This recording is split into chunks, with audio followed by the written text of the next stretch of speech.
happens all the time.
Jim Spillane told me a story that I've been unable to get out of my head.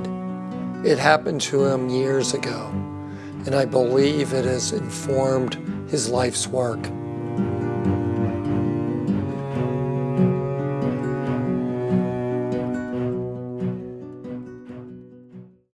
This weekend I had difficulty with my brother-in-law because he had over some dear friends who were the opposite end of the political spectrum, very conservative and Republican.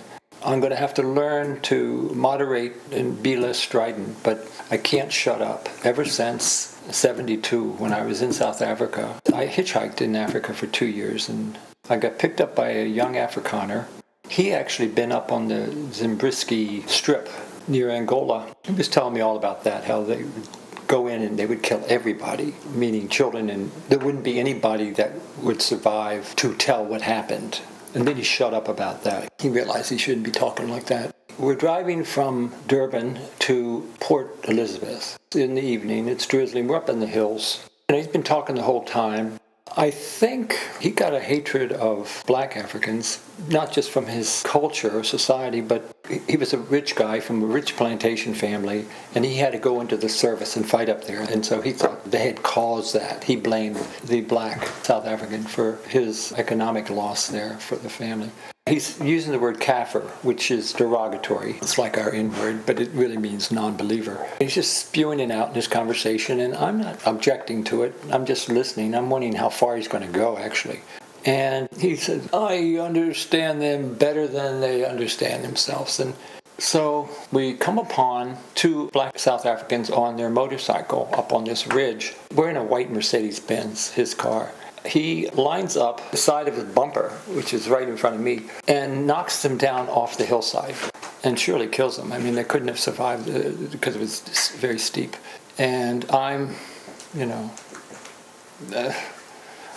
we get out to take a leak maybe 5 minutes later. I used to be a criminal defense attorney. I wanted to know, just evidentially, what I saw happen. Was it really intentional? So I say, reckon you killed those Kafirs?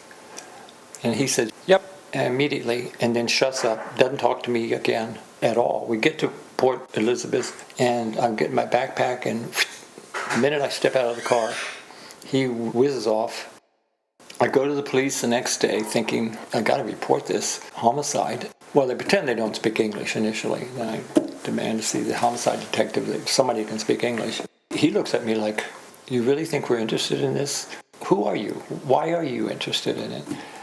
A week later, I'm in campsites with South Africans, white Afrikaners or English, and I tell what happened. And I did it twice, where I told around campfire. And the reaction I got was, did you see those giraffes today?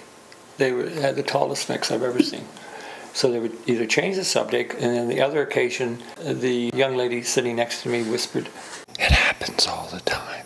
And then nothing was said further by anyone.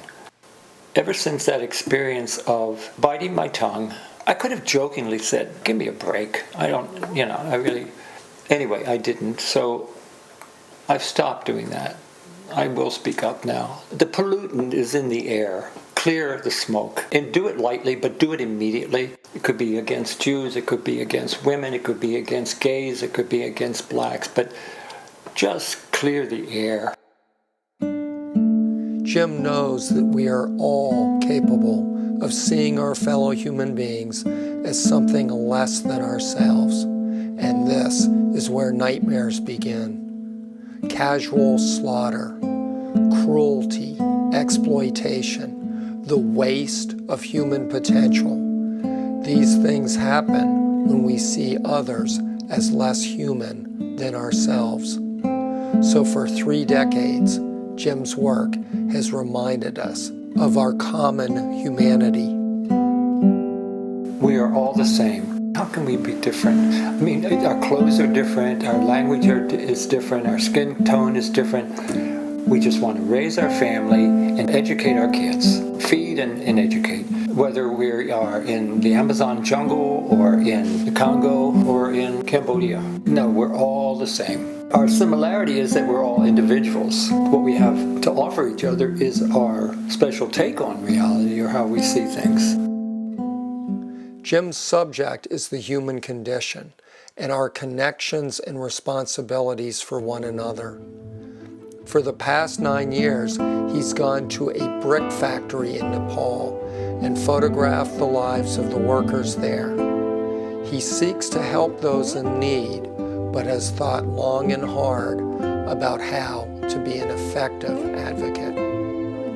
In showing the extreme hardships, I'm trying to have some effect, and the way I've figured out is the pie has got to be tasty initially. Robert Frost says, a poem begins in delight and ends in wisdom, but it's not a treatise right off the bat because people don't read them.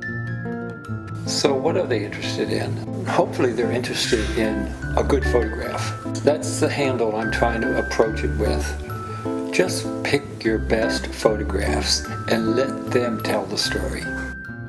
I'm using Fifth Avenue, handsome men and beautiful women, in hopes that it'll be more grievous when they lose an eye or get injured. I'm working at the brick factory. That's why I've been going back for 9 years, living with this wonderful Nepali family, 3 generations. The younger son's my apprentice. He's better than me. He's just a natural. He loves people, and it shows. And he knows that photography isn't light, color, composition. It's telling stories, all the normal definitions of art. If we're going to communicate with somebody that is of a different economic class or ethnic group, we're just going to have to find an issue that they have a similar life experience with and use the carrot and not the stick. Forget sarcasm. Just love everybody. And if you really believe something, you don't get polemic. It's hard. You're screaming inside. You can't sleep at night. You have to speak up, but in a soft voice, something that can be heard. I saw a woman intently studying Jim's photographs. I asked her, what was she seeing in them? That we all speak the same language.